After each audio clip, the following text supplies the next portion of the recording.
Hello, and welcome to the How to Play video of Curio, the Lost Temple. I'm Ian Zhang, the designer, and I'm happy to have you here. Thanks for playing. You can click on the timestamps in this video's description to skip to the relevant section. To set up the game, distribute 2 cards from each module to other players at the table as evenly as possible. If you are playing with the Shapes module, each player of the Shapes module will only get 1 card, everyone else will get 2. Also, collect a screen and put it in front of each player's module so other players cannot see. You will need the translation board with the keyboard and all 36 buttons. The Stones Expert card describes a process of elimination. Each element on the card represents something you need to remove from the pile of stones. The blue color at the top of this card represents that you need to remove all stones with the color blue on it. That includes words that are colored blue and shapes that are colored blue. The red square and the yellow circle here represent that you need to remove all shapes of that color. So you'll need to remove all red squares and all yellow circles. The white triangle, or any shape that is white, requires you to remove all shapes of that type, regardless of color. A word that is in white is similar, where you have to remove all shapes with that word inside it, regardless of what color that word is. And finally, if you have a word that is colored, like this yellow that is red, you remove any stone that has the word yellow that is red. It's very specific. On the back of every stone there is a symbol. These 3 symbols on the bottom of the card represent which symbols you need to remove. Take some time to pause the video now and try to sort this card on your own. When you're done, come back to this video. If you did it correctly, this is the symbol you'll have left. Get out your translation board and find that symbol on the board. Overlay the key on top of it. The expert will then read you out a string of symbols. Each symbol will correspond directly to the letter of the word. With all 5 letters, you'll have your answer, and it should be crash.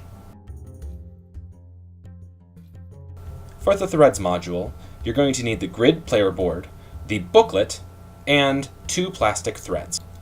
The Threads Expert card details 2 steps, one with the grid board and one with the booklet. At the top of each card details coordinates that tell the player where to place the threads on the grid board. At the intersection of 2 of these coordinates will be the correct symbol needed for the book. If the symbol is pictured in this little box here, that is not the correct symbol. Let's look at an example of this. The player here is capital A to lowercase d and places the thread so it overlays both of those things. And then here's 2 to 2, Roman numeral in there, but notice the symbol is on the card, so that's not right. So he changes one of the threads to a new coordinate, which is capital D lowercase a. And at the intersection of those 2 threads is a symbol that is not pictured, which is the right one. The player opens to the page of the booklet that contains that symbol.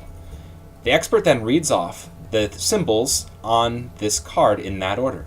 There's a blank and there is a blank, so the W is the first. The word blank corresponds to the letter O, the blue square corresponds to R, the red triangle word corresponds to T, and the blue triangle corresponds to H, which spells out worth.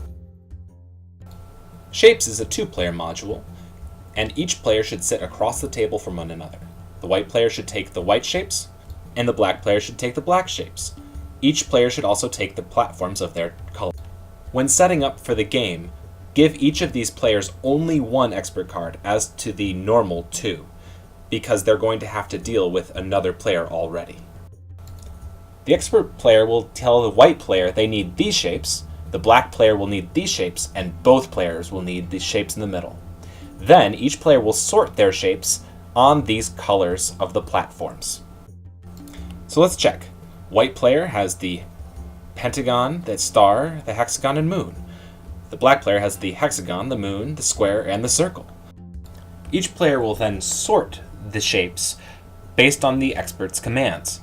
The red pedestal will get the circle, the star, and the pentagon. The yellow will get the moon, and the blue will get the hexagon and the square. Note that black player will not have the star or the pentagon, and so can ignore those commands. The expert will then read off the sequence of the answer. In this case, black player's yellow will hold the first letter, white player's red will have the second letter, black player's red will have the third letter, and so on and so forth. Let's take a look at this in action. So black player's yellow holds the first letter, which is R. The second letter is on white player's red, which is either A or S, but no word is R then S, so it has to be A. The third letter has to be T, then E, and then the final letter is either A or S, and because it can't be ratia, it's going to be rates. For the wheels module, you just need the wheel. The wheel module will have the expert explaining how to manipulate the wheel and then read a symbol or a number that corresponds to a letter. The first part is the setup. The expert will explain a symbol, a number, and a letter, and the player has to align the wheel to those specifications. In this example, the K symbol, the 4, and then the R are aligned, and we're all set. The next step is to find the letter adjacent to the symbol in the upper left-hand corner. Searching the wheel, the player finds the symbol and then finds the letter adjacent, which is C. The next step around the card indicates that you need to rotate the symbol wheel 2 times counterclockwise. And the player rotates the outside wheel counterclockwise twice. The expert will continue giving instructions moving along the card in a clockwise direction. They will tell the player to rotate the symbol, the number, or the letter wheel a certain number of times depending on the number of arrows in the direction it indicates. The expert will stop at each number or symbol to allow the player to determine which letter corresponds to it. The Hourglass module is played by all players. It comes with this board and a 30-second sand timer. At the beginning of the game, place the sand timer on the small circle and have someone put their hand on the button. Another player must then flip the sand timer over to the other side while everyone starts the game, talking with one another. Until, gasp, there's time running out. Someone must place their hand on the button and another player must then flip the timer over. If, at any time during the game, the hourglass runs out of sand, you all lose, collectively, so don't let it run out. That is the explanation of all modules. Good luck, and have fun.